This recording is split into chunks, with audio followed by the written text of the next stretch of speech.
natin, God can still use us for His greater glory despite of our sadness, pain, and brokenness.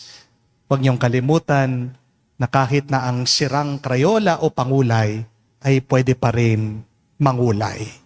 A broken crayon can still color.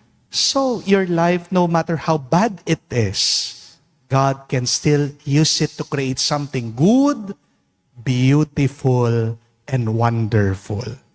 Kaya ang assignment po ngayon ay gumawa kayo ng isang magandang bagay. Alam ko, pag pangit ang ating nararamdaman, minsan pangit ang ating naiisip, pangit ang ating mga nasasabi. Pero, nandiyan ang Banal na Espiritu sa inyo.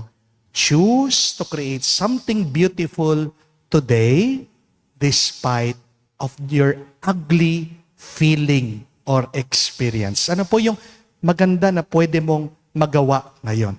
Pwede kang mag-garden, pwede kang gumawa ng drawing, pwede kang gumawa ng poem, no? Pwede kang magluto ng masarap, no? Pwede kang mag-ayos sa inyong bahay, maglinis ka naman.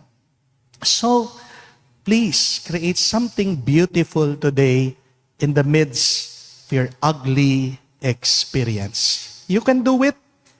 Magagawa mo yan sa tulong at grasya ng Diyos dahil buhay ang kanyang bendisyon, ang kanyang Banal na Espiritu sa iyo.